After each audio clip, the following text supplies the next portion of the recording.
नमस्कार फ्रेंड्स, आज आपण संशोधन शास्त्रातील घटक 3 आ आणि ई या दोन घटकांचा उपघटकांचा घटक 3 मधील दोन उपघटक आ आणि ई या घटकांचा अभ्यास करणार आहोत.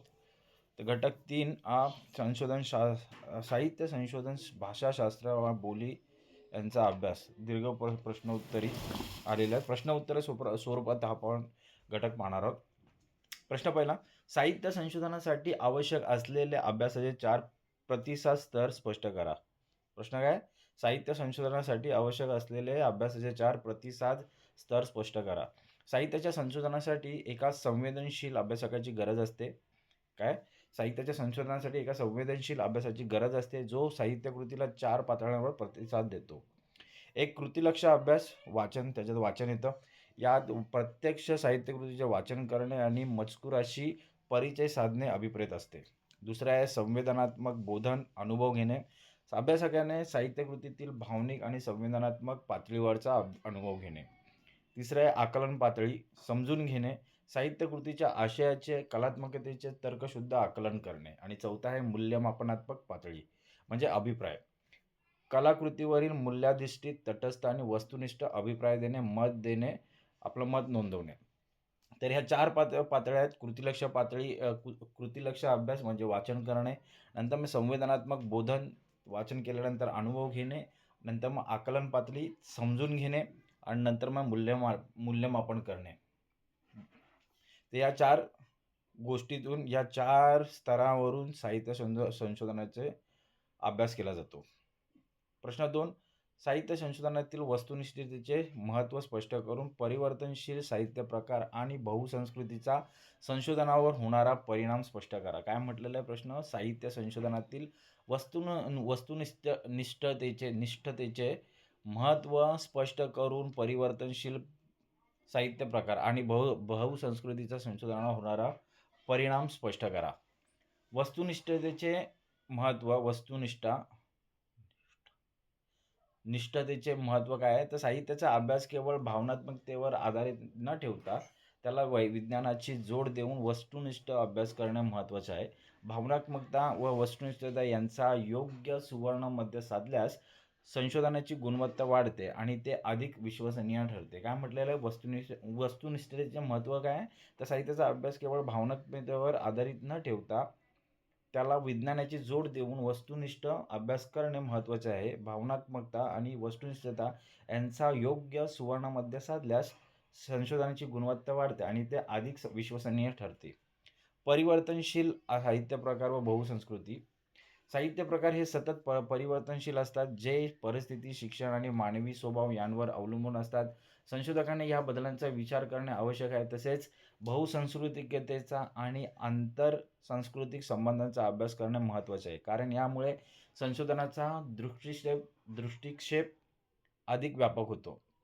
प्रश्न 3, भाषाशास्त्रीय अभ्यास पद्धतीचे स्वरूप स्पष्ट करून ऐतिहासिक भाषाशास्त्र आणि वर्णनात्मक भाषाशास्त्र यांमधील फरक विशद करा. याचं उत्तर आहे, भाषाशास्त्र अभ्यास पद्धतीचे स्वरूप. ही पद्धत अत्यंत वस्तुनिष्ठ आणि नेमके निष्कर्ष देणारी आहे. यात केवळ साहित्यकृतीची भाषा नव्हे, तर जनसामान्यांची भाषा अभ्यासली जाते. भाषेचा अभ्यास करताना ध्वनी, रूपे, मूळ शब्द यांचे बदललेले अर्थ आणि व्युत्पत्ती यांचा विचार करणे आवश्यक ठरते. पद्धत काय? पद्धत आणि ऐतिहासिक भाषाशास्त्र. काळ, वेगवेगळ्या कालखंडातील भाषेचा अभ्यास करणे, उदाहरणार्थ वैदिक, शिवकालीन. उद्देश काय? भाषेतील बदल, शब्दरचना आणि ध्वनींबद्दल यांचा मागोवा घेणे. उपयोग काय? तौलनिक अभ्यास, अंतर्गत भाषिक पुनर्रचना. 4, बोलीचा अभ्यास म्हणजे काय? बोलीभाषांच्या अभ्यासासाठी आवश्यक मार्गदर्शक तत्त्वे सविस्तर लिहा. बोलीभाषाचा अभ्यास म्हणजे व्यवहारात वापरली जाणारी प्रादेशिक आणि भाषिक बोली, तिच्या ध्वनिरूपाचा, व्याकरणिक नियमांचा, अर्थांचा आणि लिखित मौखिक अभ्यासाच्या वापराचा अभ्यास करणे म्हणजे बोलीभाषेचा अभ्यास होय. बोलीभाषेचा अभ्यास म्हणजे काय? व्यवहारात वापरली जाणारी प्रादेशिक किंवा भाषिक बोली, तिच्या ध्वनिरूपाचा, व्याकरणिक नियमांचा, अर्थाचा आणि लिखित मौखिक भाषेच्या वापराचा अभ्यास करणे म्हणजे बोलीभाषेचा अभ्यास होय. हा अभ्यास भाषेच्या समूहाची संस्कृती, परंपरा आणि परिवर्तन समजून घेतो. मार्गदर्शक तत्त्वे काय आहेत या अभ्यासाचे? सखोल इतिहास व परंपरा अभ्यास करत असलेल्या विशिष्ट बोलीचा सखोल इतिहास, परंपरा, भाषिक बदलांचा अभ्यास करणे, शब्दकोश निर्मिती, त्या बोलीभाषेतील शब्दकोश तयार करणे, ज्यात प्रमाण भाषेतील शब्दांना पर्यायी बोलीभाषेतील शब्द असतील. तिसरा आहे व्याकरण व्यवस्था विश्लेषण, बोलीतील व्याकरण व्यवस्था आणि नियमांचे शास्त्रशुद्ध विश्लेषण करणे. तुलनात्मक अभ्यास, एकापेक्षा अधिक बोलींच्या तुलनेमधून मूल्यमापनात्मक विश्लेषण करणे. पाचवा आहे जागरूकता वाढवणे, बोलींचे महत्त्व सिद्ध करून उच्च-नीच बोलींचे गैरसमज दूर करून लोकांमध्ये जागरूकता वाढवणे. काय आहे मार्गदर्शक, काय सखोल इतिहास आणि परंपरा यांचा अभ्यासने, शब्दकोश निर्मिती, भाषा व्यवस्था आणि व्यवस्था विश्लेषण, नंतर तुलनात्मक अभ्यास आणि जागरूकता वाढवणे. प्रश्न 5वा, संशोधन कार्यासाठी ग्रंथालयीन वाचनाचे संयोजन कसे करावे हे उदाहरणांसह स्पष्ट करा. साहित्य संशोधनासाठी आवश्यक असणारी बहुतेक साधने ग्रंथालयात उपलब्ध असल्याने वाचनाचे संयोजन अत्यंत महत्त्वाचे आहे. नेमके वाचन, वाचन केवळ वाचनावर न ठेवता नेमक्या विषयांवर व संशोधनाच्या उद्देशावर केंद्रित करावे. तज्ज्ञ मार्गदर्शन, वाचनाची सुरुवात करताना प्राध्यापक किंवा तज्ज्ञ व्यक्तींचे मार्गदर्शन घेऊन एखादे दुसरे प्रकरण पूर्ण वाचणे फायद्याचे ठरते. संदर्भ साधने, कोश आणि नियतकालिके, दैनिके, अप्रकाशित रूपे, ग्रंथ संग्रहालय, उदाहरणार्थ एशियाटिक सोसायटी, शासकीय विभागीय ग्रंथालय यांसारख्या उपयुक्त साधनांचा वापर करावा. नोंद आणि खबरदारी, वाचन चालू असताना पुस्तकांचा क्रमांक, पृष्ठांक आणि कलेले मार्क ठिकाण लगेच नोंदवावे. आवश्यक वाटल्यास लगेच टिपणे काढावीत. 5वा विशेषांक अभ्यास, ललित मासिकासारख्या नियतकालिकांनी तयार केलेले विशेषांक संशोधनासाठी महत्त्वाचे आहेत, त्यांचा अभ्यास करावा. तळटीप, फुटनोट आणि संदर्भ नोंद रेफरन्स यांमधील फरक स्पष्ट करून संदर्भ नोंदवायच्या आंतरराष्ट्रीय मानकांची माहिती द्या. घटक तळटीप आणि संदर्भ नोंद. घटक आहे स्थान, मजकुराच्या त्याच पानावर खाली तळटीप कुठे असते तर मजकुराच्या त्याच पानावर खाली आडवी रेख मारून दिली जाते. संदर्भ नोंद काय तर मजकुराच्या शेवटी किंवा प्रबंधाच्या शेवटी संदर्भ सूचित दिली जाते. आता हे काय दिलेलं आहे, संदर्भ, फुटनोट, तळटीप आणि संदर्भ यांचा फरक दाखवलेला आहे. स्थान कुठे असतं, तळटीपाचं स्थान कुठे आहे, मजकुराच्या त्याच पानावर खाली आडवी रेख मारून दिली जाते. आणि संदर्भ नोंदाचे स्थान कुठे आहे तर मजकुराच्या शेवटी किंवा प्रबंधाच्या शेवटी संदर्भ सूचित दिली जाते. उद्देश काय आहे, तळटीपाचा उद्देश काय आहे, मजकुराच्या संदर्भात अनावश्यक वाटणारा पण महत्त्वपूर्ण असलेला अतिरिक्त मजकूर टीप वेगळा ठेवणे. आणि संदर्भ नोंदीचा महत्त्व काय आहे, उद्देश काय आहे तर मजकुरातील अवतरण किंवा विचारांचा स्रोत म्हणजे आधार अधिकृतपणे नमूद करणे. गरज काय आहे, तळटीपाची गरज का भासते तर अनावश्यक मजकूर वेगळा ठेवण्याची शिस्त. आणि संदर्भ नोंदाची गरज का भासते, मजकूर संदर्भहीन राहू नये म्हणून. पुढे संदर्भ नोंदची आंतरराष्ट्रीय मानके काय आहेत. संदर्भ नोंदवण्याची आंतरराष्ट्रीय मानके, संशोधन प्रबंधात संदर्भ नोंदवण्यासाठी आंतरराष्ट्रीय स्तरावर काही पद्धती आहेत, स्टाईल गाईड्स आहेत, वापरल्या जातात. APA अमेरिकन सायकोलॉजिकल असोसिएशन, त्याला APA म्हणतात. CMS शिकागो मॅन्युअल स्टाईल, नंतर MLA modern language association. SAA American sociological association, मराठीत MLA आणि APA हार्वर्ड स्टाईलमध्ये या पद्धती अधिक लोकप्रिय आहेत. मराठीमध्ये काय, MLA म्हणजे मॉडर्न लँग्वेज असोसिएशन आणि APA म्हणजे अमेरिकन सायकोलॉजिकल असोसिएशन, या पद्धती अधिक लोकप्रिय आहेत. पुढचा प्रश्न, संदर्भ नोंदवण्याच्या ग्रंथनाम पद्धतीतील 9 घटक सुधारणांसह स्पष्ट करा. संदर्भ नोंदवताना ग्रंथसंदर्भ खालील 9 घटक विशिष्ट क्रमाने नोंदवावे लागतात. ग्रंथकार नाम, लेखकाचे नाव, आधी नावाचे अध्यक्षर पहिले अक्षर, नंतर आडनाव, उदाहरणार्थ रा शिंदे. नंतर मग दुसरा आहे ग्रंथनाम, हस्तलिखित प्रतीत, अधोरेखित, टंकलिखित प्रतीत, जाड, बोल्डमध्ये, तिरप्या इटालिक अक्षरात, उदाहरणार्थ दिलीप चित्राची कविता. म्हणजे इटालिक, बोल्ड आणि इटॅलिकमध्ये लिहिणे ग्रंथनाम. तिसरा आहे संपादक व भाषांतरकाराचे नाव. ग्रंथनामानंतर संक्षिप्त नाव,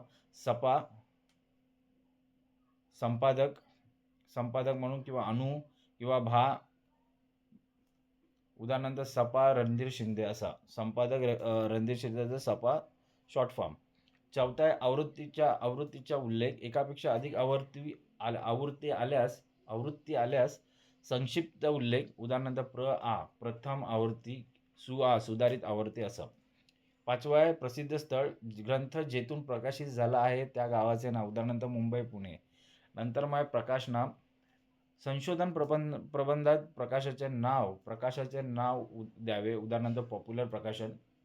7वं आहे प्रसिद्धी काल, सण किंवा शक असल्यास सण, वृत्तपत्रांच्या संदर्भात दिनांक, उदाहरणार्थ 1946 किंवा 25/5/2024 असं दिनांक टाकणे.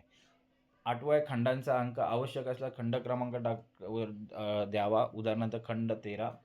नंतर 9वं आहे पृष्ठांक, शेवटी पृष्ठांक, उदाहरणार्थ पृष्ठ 15. संपूर्ण उदाहरण काय, मावचळ, जास्वंद, मौज, प्रकाशन गृह, मुंबई 1974, पृष्ठ क्रमांक 154 हे त्याचं पृष्ठ आहे. आता पुढचा आलेला प्रश्न, तैत्रेय आणि उपरी निर्देशित संकल्पना उदाहरणांसह स्पष्ट करून त्यांचा संदर्भ नोंदीत उपयोग कधी करावा. या दोन्ही संकल्पना संदर्भ नोंदवताना वारंवार येणारे संदर्भ संक्षिप्त करण्यासाठी वापरल्या जातात. तैत्रेय म्हणजे काय, तर अर्थ तिथेच, इन द सेम प्लेस, तिथेच असतो. उपयोग काय, जेव्हा लागोपाठ त्याच ग्रंथाचा किंवा लेखाचा संदर्भ येतो तेव्हा लेखकाचे नाव आणि ग्रंथनाम पुन्हा न लिहिता तैत्रेय लिहून पृष्ठांक दिला जातो, उदाहरणार्थ तैत्रेय पृष्ठ क्रमांक 34 असं लिहिलं जातं. उपरी निर्देशित काय अर्थ काय, वर निर्देश केलेला.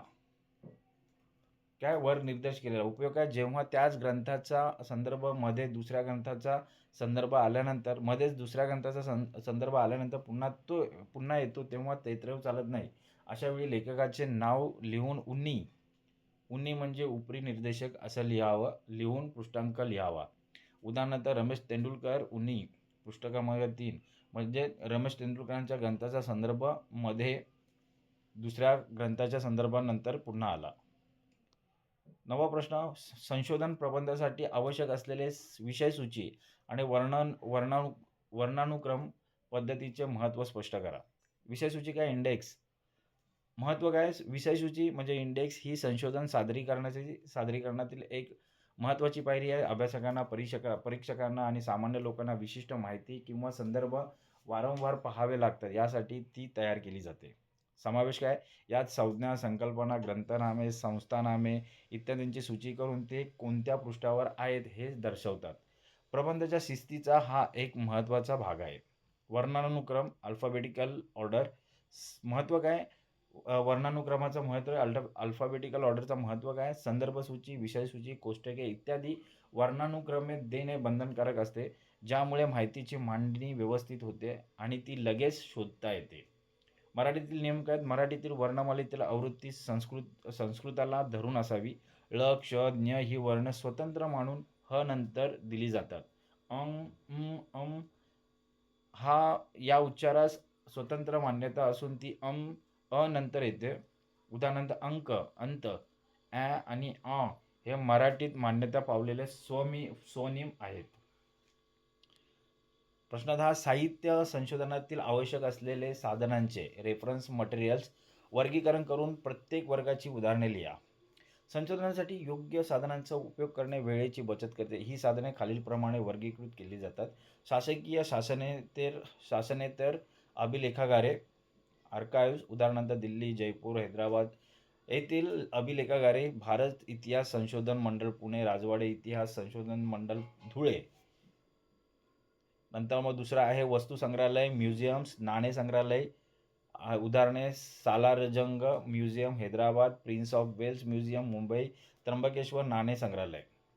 तिसरा आहे संदर्भ ग्रंथालय, रेफरन्स लायब्ररीज, उदाहरणे एशियाटिक लायब्ररी मुंबई, मुंबई मराठी ग्रंथसंग्रहालय दादर, राष्ट्रीय ग्रंथालय कोलकाता. वाङ्मयीन साधने, उदाहरणे प्रवास वर्णने, चरित्रे, आत्मचरित्रे, वृत्तांत, अग्रलेख, नियतकालिके, अनियतकालिके. हे पुढचं आहे. 5वा आहे शब्दकोश, ज्ञानकोश, उदाहरणे विश्वकोश, ज्ञानकोश, संज्ञा, संकल्पना कोश, पारिभाषिक कोश, चरित्रकोश, वंशावळी. मग आहे अप्रकाशित साहित्य, अनपब्लिश मटेरियल्स, उदाहरणे अप्रकाशित प्रबंध, कंपन्यांचे अहवाल, स्मरणिका, दैनंदिन पत्रे, हिशोब तपासण्या, प्रचार साहित्य, भित्ती पत्रके. 7वा आहे शासकीय प्रकाशने, उदाहरणार्थ कायदे, नियम, अध्यादेश, चौकशी आयोगाचे अहवाल, सांख्यिकी परिपत्रके. 8वा आहे इलेक्ट्रॉनिक साधने, उदाहरणे search engine, Google, web pages, YouTube, Wikipedia. तर हे साहित्य शोधण्यासाठी आवश्यक असलेले साधने आहेत. Reference material. तर एखादं साहित्याचं संशोधन करायचं असेल तर आपल्याला ह्या संदर्भांचा किंवा ह्या साधनांचा वापर करणे गरजेचे आहे. आता घटक 3, पुढचा घटक साहित्य संशोधन, भाषाशास्त्र, बोलींचा अभ्यास. 10 लघुत्तरीत प्रश्न आलेले आहेत ते पाहूया. साहित्य संशोधनात वस्तुनिष्ठता आणि भावनात्मकता यांचा सुवर्णमध्य साधणे का महत्त्वाचे आहे? साहित्याचा अभ्यास करताना केवळ भावनिक न राहता त्याला विज्ञानाची जोड देऊन वस्तुनिष्ठ अभ्यास करणे आवश्यक आहे. जर अभ्यास केवळ भावनात्मक असेल तर तो व्यक्तिनिष्ठ बनेल आणि केवळ वस्तुनिष्ठ असेल तर साहित्याचे सौंदर्य हरवेल. म्हणून संशोधनाची गुणवत्ता आणि विश्वासार्हता टिकून ठेवण्यासाठी या दोन्हींचा योग्य सुवर्णमध्य साधणे महत्त्वाचे आहे. दुसरं, ऐतिहासिक भाषाशास्त्र, वर्णनात्मक भाषाशास्त्र यांमधील मुख्य फरक थोडक्यात सांगा. ऐतिहासिक भाषाशास्त्र ह्या पद्धतीत भाषेतील कालक्रमानुसार झालेले बदल, उदाहरणार्थ वैदिक, ब्राह्मी आणि तिची उत्क्रांती अभ्यासली जाते. वर्णनात्मक भाषाशास्त्र सिंक्रोनिक, डायक्रोनिक आणि सिंक्रोनिक या पद्धतीत एकाच कालखंडात बोलल्या जाणाऱ्या भाषेचा, संरचनेचा, ध्वनी, स्वनिम, वाक्य शास्त्रचा अभ्यास केला जातो. तिसरा प्रश्न, भाषाशास्त्रीय अभ्यास हा वस्तुनिष्ठ आणि नेमके निष्कर्ष देणारा कसा ठरतो? भाषाशास्त्रीय अभ्यास हा वस्तुनिष्ठ आणि नेमके निष्कर्ष देणारा कसा ठरतो ते सांगा. भाषाशास्त्रीय अभ्यास हा केवळ भाषेच्या बाह्य रूपावर लक्ष न देता ध्वनी, रूपे, मूळ शब्द यांचे अर्थातील बदल आणि व्युत्पत्ती यांसारख्या शास्त्रीय अंगाचा विचार करतो. या पद्धतीला ऐतिहासिक आणि वर्णनात्मक अशा निश्चित पद्धती वापरल्या जातात, ज्यामुळे भाषेचे विश्लेषण अत्यंत नेमके आणि वस्तुनिष्ठ होते. प्रश्न 4, संशोधन कार्यासाठी ग्रंथालयात कोणती उपयुक्त संदर्भ साधने उपलब्ध असतात? संशोधन कार्यासाठी ग्रंथालयात कोणती उपयुक्त संदर्भ साधने उपलब्ध असतात? ग्रंथालयात संशोधनासाठी खालील उपयुक्त संदर्भ साधने उपलब्ध असतात. कोश, उदाहरणार्थ ज्ञानकोश, चरित्रकोश, नियतकालिके, दैनिके, विशेषतः जुनी, नवी नियतकालिके, ललित सारखे मासिक, अप्रकाशिते, दुर्मिळ साधने, शोध निबंध आणि समीक्षणे, ग्रंथसंग्रहालय, उदाहरणार्थ एशियाटिक सोसायटी, दादर मराठी ग्रंथसंग्रहालय. प्रश्न 5, संदर्भ नोंदवताना APS, CMS, MLA यांसारख्या आंतरराष्ट्रीय मानकांची आवश्यकता का असते? संशोधन प्रबंधाच्या शेवटी संदर्भ सूची, बिब्लिओग्राफी देण्यासाठी एकच सूत्रता आणि शिस्त आवश्यक असते. आंतरराष्ट्रीय मानके, उदाहरणार्थ APA, MLA या वापरल्याने संदर्भ नोंदवण्याची पद्धत प्रमाणित होते, ज्यामुळे अभ्यासकांना मूळ स्रोत शोधणे सोपे जाते आणि संशोधन कार्याची विश्वसनीयता वाढते. प्रश्न 7, तळटीप, फुटनोट आणि संदर्भ नोंद, रेफरन्स यात कोणता मूलभूत फरक आहे? तळटीप मजकुराच्या संदर्भात आवश्यक असणारा परंतु मजकुराच्या ओघात अनावश्यक असलेला अतिरिक्त खुलासा किंवा टीप त्याच पानावर खाली दिली जाते. तर संदर्भ नोंद मजकुरातील विचारांचा किंवा अवतरणांचा मूळ स्रोत अधिकृतपणे दर्शवला जातो, जो सहसा तळटीप किंवा प्रबंधाच्या शेवटी असतो. तळटीप ही टीप असू शकते, पण संदर्भ नोंद ही स्रोताची माहिती असते. प्रश्न 7, तैत्रेय आणि उपरिनिर्देशित उनी या संज्ञा कधी वापरल्या जातात? तैत्रेय जेव्हा लागोपाठ त्याच ग्रंथाचा संदर्भ येतो तेव्हा लेखकाचे नाव व ग्रंथनाम पुन्हा न लिहिता केवळ तैत्रेय लिहून पुष्टांक दिला जातो. आणि उनी उपरिनिर्देशित काय? जेव्हा त्याच ग्रंथाचा संदर्भ मध्ये दुसऱ्या ग्रंथाचा संदर्भ आल्यानंतर पुन्हा येतो तेव्हा लेखकाचे नाव लिहून उन्नी वर निर्देशित केलेला असे संक्षिप्त संज्ञा वापरली जाते. प्रश्न 8, संशोधन प्रबंधातील विषयसूची. प्रबंध म्हणजे काय? थेसिस. तर संशोधन थेसिस रायटिंग प्रबंधातील विषयसूची इंडेक्स कशासाठी तयार केली जाते आणि त्यात काय समाविष्ट असते? विषयसूची ही अभ्यासकांना, परीक्षकांना आणि सामान्य वाचकांना प्रबंधातील विशिष्ट माहिती वारंवार पाहण्यासाठी आणि ती सहज शोधता येण्यासाठी तयार केली जाते. यात खालील गोष्टींची वर्णानुक्रमे सूची असते: संज्ञा आणि संकल्पना, ग्रंथनामे, संस्थानामे, ते कोणत्या पृष्ठावर आहे त्याचा उल्लेख. प्रश्न 9, मराठी वर्णमालेनुसार संदर्भ सूचीमध्ये वर्णानुक्रम अल्फाबेटिकल ऑर्डर लावताना कोणते 2 महत्त्वाचे नियम पाळले जातात? मराठी वर्णमालेनुसार वर्णानुक्रम लावताना खालील नियम पाळले जातात. ळ, क्ष, ज्ञ ही वर्णमाळा स्वतंत्र वर्ण मानले जातात आणि वर्णानुक्रमानुसार ती ह नंतर येतात. अनुनासिक उच्चार हा उच्चारास स्वतंत्र मान्यता आहे. तर उदाहरणार्थ अंक आणि अंत हे शब्द अ नंतर येतात. तसंच आणि यांना ही स्वनिम म्हणून मान्यता आहे. प्रश्नदा साहित्य संशोधनासाठी आवश्यक असलेल्या अप्रकाशित साहित्यामध्ये अनपब्लिश मटेरियल कोणत्या गोष्टींचा समावेश होतो? अप्रकाशित साहित्य हे दुर्मिळ व अस्सल माहितीचे स्रोत असते. यात खालील गोष्टींचा समावेश होतो.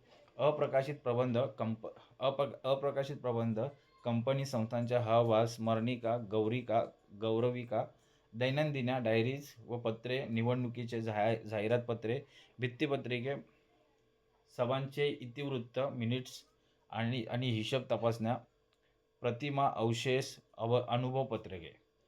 ते हे या गोष्टी अनपब्लिश मटेरियलमध्ये येतात, अप्रकाशित साहित्यामध्ये येतात. बोलीभाषेचा अभ्यास करताना संशोधकांनी कोणती मार्गदर्शक तत्त्वे गाईडलाईन्स पाळणे आवश्यक आहे? बोलीभाषेचा अभ्यास करताना डायलेक्ट स्टडी म्हणजे भाषेच्या समूहाची संस्कृती, परंपरा आणि तिचे परिवर्तन समजून घेण्याचे एक महत्त्वाचे क्षेत्र आहे. बोलीभाषेचा अभ्यास म्हणजे भाषेच्या समूहाची संस्कृती, परंपरा आणि तिचे परिवर्तन समजून घेण्याचे एक महत्त्वाचे क्षेत्र आहे. बोलीचा अभ्यास करताना संशोधकांनी खालील प्रमुख मार्गदर्शन तत्त्वे पाळणे गरजेचे आहे. सखोल ऐतिहासिक अभ्यास, विशिष्ट बोलीचा सखोल इतिहास, परंपरा, कालांतराने झालेल्या भाषिक बदल यांचा अभ्यास करणे, शब्दकोश निर्मिती, त्या बोलीभाषेतील शब्दसंग्रह संकलित करून शब्दकोश तयार करणे, यांमध्ये प्रमाण भाषेतील शब्दांना असलेली बोलीभाषेतील पर्यायी शब्द नोंदणे, व्याकरण विश्लेषण, नंतर मग आहे तुलनात्मक अभ्यास, नंतर मग जनजागृती, व्याकरण बोलीतील व्याकरण व्यवस्था आणि नियमांचे शास्त्रशुद्ध पद्धतीने विश्लेषण करणे, नंतर मग तुलनात्मक अभ्यास, बोलींच्या तुलनेतून मूल्यमापनात्मक विश्लेषण करणे आणि प्रमाण भाषेशी तिचे असलेले संबंध स्पष्ट करणे. जनजागृती, बोलींचे महत्त्व सिद्ध करून उच्च प्रतीची बोली व हलक्या प्रतीची बोली यांसारखे गैरसमज दूर करणे आणि लोकांमध्ये जागरूकता वाढवणे. 6 आहे संस्कृती आणि जीवनशैलीचा विचार. बोलीचा अभ्यास करताना त्या बोली बोलणाऱ्या जाती जमातींची संस्कृती, धर्म, जीवनशैली यांचाही विचार करणे महत्त्वाचे आहे. बोलीच्या अभ्यासातून दुर्लक्षित समूहांना समजून घेण्यासाठी एक नवी दिशा मिळते आणि भाषिक ज्ञानवृद्धी होते. साहित्य संशोधन आणि अभ्यास पद्धती 10 महत्त्वाच्या टिपा आल्या त्या पाहूया. साहित्य संशोधनात संतुलन, बॅलन्स इन रिसर्च. साहित्याचा अभ्यास केवळ भावनात्मकतेवर, इमोशनलवर आधारित नसावा, तर त्याला विज्ञानाची जोड देऊन वस्तुनिष्ठता, ऑब्जेक्टिव्हिटी राखणे महत्त्वाचे आहे. संशोधनाची विश्वसनीयता वाढवण्यासाठी या 2 दृष्टिकोनांमध्ये योग्य संतुलन साधणे आवश्यक आहे. प्रश्न 2. भाषाशास्त्राचे 2 आधारस्तंभ, 2 पिलर्स ऑफ लिंग्विस्टिक. भाषेच्या अभ्यासासाठी 2 पद्धती वापरल्या जातात. एक ऐतिहासिक भाषाशास्त्र, डायक्रॉनिक, कालक्रमानुसार भाषेतील बदल कसा होतो त्याचा अभ्यास केला जातो. उदाहरणार्थ ध्वनींमधील बदल अभ्यासते. आणि वर्णात्मक भाषाशास्त्र, सिंक्रोनिक, एकाच कालखंडातील भाषेची संरचना, उदाहरणार्थ स्वनिम वाक्य अभ्यासणे. एकाच कालखंडातील भाषेची संरचना कशी झाली याचा अभ्यास करणे. प्रश्न टिप 3. बोलीचा अभ्यास, संस्कृतीचा आरसा, study of dialect cultural mirror. बोलीचा अभ्यास केवळ भाषिक नसावा, तर तो त्या बोली बोलणाऱ्या समूहाची संस्कृती, परंपरा आणि जीवनशैली समजून घेणारा असावा. या अभ्यासात त्या बोलीतील शब्दकोश निर्मिती आणि व्याकरण व्यवस्था विश्लेषण महत्त्वाचे आहे असं ठरते. टिप 4. ग्रंथालयीन वाचन संयोजन, लायब्ररी रीडिंग मॅनेजमेंट. संशोधकाने ग्रंथालयात वाचन करताना विषयावर लक्ष केंद्रित करावे आणि केवळ वाचनावर वेळ न घालवता नेमक्या विषयांवर भर द्यावा. वाचन करतानाच पुस्तकांचा क्रमांक, पृष्ठांक आणि संदर्भ लगेच नोंदवणे आवश्यक आहे. 5. तळटीप विरुद्ध संदर्भ नोंद, फुटनोट वर्सेस रेफरन्स. तळटीप, फुटनोट्स मजकुराच्या संदर्भातला अतिरिक्त खुलासा त्याच पानावर खाली दिला जातो. संदर्भ नोंद, अवतरणाचा किंवा विचारांचा मूळ स्रोत आंतरराष्ट्रीय मानकांनुसार, उदाहरणार्थ MLA, APA नमूद केला जातो. टिप 6. संदर्भ नोंदवण्याची आंतरराष्ट्रीय मानके, इंटरनॅशनल सिटेशन्स स्टँडर्ड्स. तर संशोधन प्रबंधाच्या एकत्रित सूत्रकरणासाठी आणि प्रमाणबद्धतेसाठी संदर्भ नोंदवताना MLA, मॉडर्न लँग्वेज असोसिएशन किंवा APA, अमेरिकन सायकोलॉजिकल असोसिएशन यांसारख्या आंतरराष्ट्रीय मानकांचा वापर करणे आवश्यक आहे. टिप 7 तैत्रेय आणि उनी यांचा योग्य वापर. युजेस ऑफ आयबीडी आणि ओपसीड. तैत्रेय जेव्हा लागोपाठ त्याच ग्रंथाचा संदर्भ येतो तेव्हा वापरला जातो. उनी उपरी निर्देशित एकाच संदर्भानंतर दुसरा संदर्भ येऊन पुन्हा पहिल्या ग्रंथाचा संदर्भ आला तर लेखकाचे नाव उन्नी पृष्ठांक असा वापर करावा लागतो. टिप 8 विषय सूचीचे महत्त्व. Importance of index. संशोधन प्रबंधाच्या शेवटी विषय सूची इंडेक्स देणे आवश्यक आहे. ही सूची वर्णानुक्रमे तयार केली जाते आणि यात संज्ञा, संकल्पना, ग्रंथनामे आणि त्यांचे पृष्ठांक समाविष्ट असतात, ज्यामुळे माहिती शोधणे सोपे जाते. क्रमाचे नियम. Rules of alphabetical orders. Marathi वर्णमालेनुसार संदर्भ सूची किंवा विषय सूचीचा वर्णानुक्रम लावताना ळ, क्ष, ज्ञ हे वर्ण स्वतंत्र मानून ह नंतर यावेत. तसे अ, ॲ, ओ यांनाही वर्णानुक्रमात स्वतंत्र स्थान दिले जाते. टिप 10 दुर्मिळ साधनांचा शोध. Findings rare resources. संशोधनासाठी अस्सल आणि दुर्मिळ माहिती मिळवण्यासाठी महानिबंधागारे, आर्काइव्ह्ज उदाहरणार्थ भारत इतिहास संशोधन मंडळ, तसेच वस्तू संग्रहालय आणि अप्रकाशित साहित्य उदाहरणार्थ पत्रे, दैनंदिन अप्रकाशित प्रबंध यांचा उपयोग करणे अत्यंत महत्त्वाचे आहे. साहित्य संशोधनामध्ये संशोधन आणि अभ्यास पद्धतीमध्ये बहुपर्याय आलेले आहेत. साहित्य संशोधनात अभ्यासकाकडून प्रतिसादाची मूल्यमापनात्मक पातळी कोणती आहे. मूल्याधिष्ठित व तटस्थ व अभिप्राय मत देणे. दुसरा, भाषाशास्त्रातील कोणती अभ्यासपद्धती एकाच कालखंडात बोलल्या जाणाऱ्या भाषेची संरचना आहे. वर्णनात्मक भाषाशास्त्र. ऐतिहासिक भाषाशास्त्रात हिस्टॉरिकल लिंग्विस्टिक उपयोग कशासाठी होतो. तौलनिक अभ्यास व अंतर्गत भाषिक पुनर्रचनेसाठी होतो. बोलीभाषा अभ्यास करताना संशोधकाला आवश्यक असणारे महत्त्वाचे कार्य कोणते. बोलीतील व्याकरण व्यवस्था आणि नियमांचे विश्लेषण करणे. 5 संशोधन कार्यासाठी ग्रंथालयीन वाचन करताना कोणती जबाबदारी घेणे आवश्यक आहे. वाचन करताना पुस्तकांचा क्रमांक आणि आवश्यक नोंद लगेच काढणे. संशोधन प्रबंधात संदर्भ नोंदवण्यासाठी आंतरराष्ट्रीय स्तरावर वापरले जाणारे मानक कोणते आहेत. MLA modern language association. 7 तळटीप, फुटनोट आणि संदर्भ नोंद रेफरन्स यांत फरक करणाऱ्या खालीलपैकी अचूक विधानाची निवड करा. तळटीप अतिरिक्त खुलासा देते तर संदर्भ नोंद मूळ स्रोताची माहिती देते.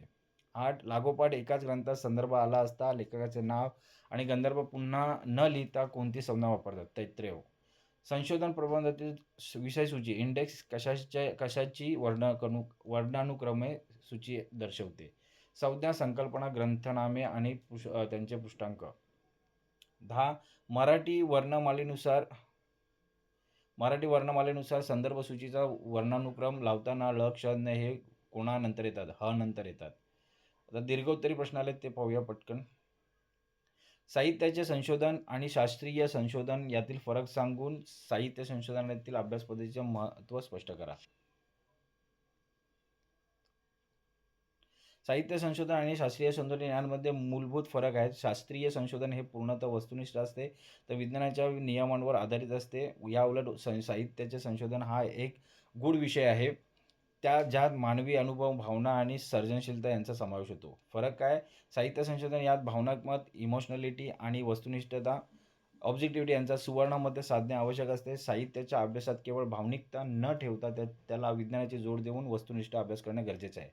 शास्त्रीय संशोधन हे केवळ विज्ञानाच्या ज्ञानावर आधारित असते, जिथे भावनिकतेस वाव नसतो. अभ्यास पद्धतीचे महत्त्व. समीक्षा अभ्यास आणि संशोधनासाठी योग्य अभ्यास पद्धतीचा उपयोग करणे महत्त्वाचे आहे. अभ्यास पद्धतीमुळे संशोधनाचा आशय आणि विषयाला योग्य दिशा मिळते. अभ्यास पद्धतीमुळे विश्लेषणाचे स्वरूप वस्तुनिष्ठ करता येते, ज्यामुळे विश्वसनीय निष्कर्ष हाती लागतात. एका विशिष्ट पद्धतीच्या विश्लेषणाशिवाय केलेला अभ्यास गोंधळ उडवणारा आणि गुंतागुंतीचा होऊ शकतो. योग्य पद्धतीमुळे साहित्यातील सौंदर्य, वैशिष्ट्ये आणि वेगवेगळ्या घटनांसंबंधी असलेले अन्वय रिलेशन्स स्पष्ट होतात.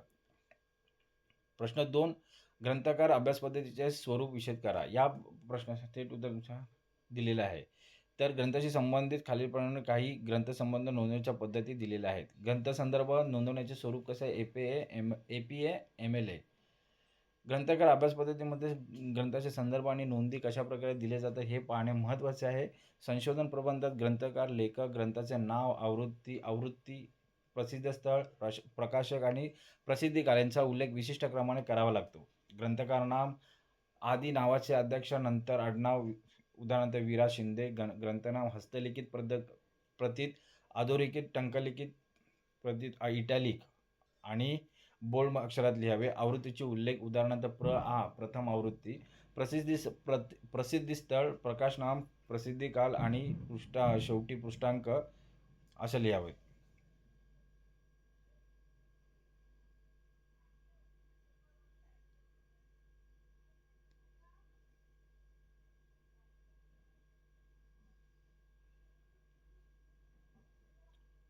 साहित्य प्रकार साहित्य प्रकार अभ्यासापद्धतीच्या अभ्यासकांच्या वेगवेगळ्या भूमिका स्पष्ट करा. साहित्य प्रकार अभ्यास पद्धतीमध्ये अभ्यासक साहित्य प्रकाराच्या परिवर्तनशीलतेचा अभ्यास करतो. त्याची भूमिका खालीलप्रमाणे आहे.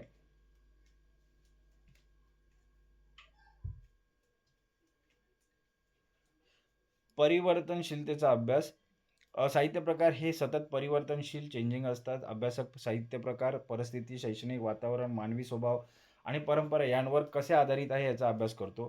स्थिर गुणविशेष ओळखणे. साहित्यात काही गुणविशेष स्थिर राहतात. उदाहरणार्थ कोसलामध्ये अभ्यासक या स्थिर तत्वज्ञानाचा शोध घेतो.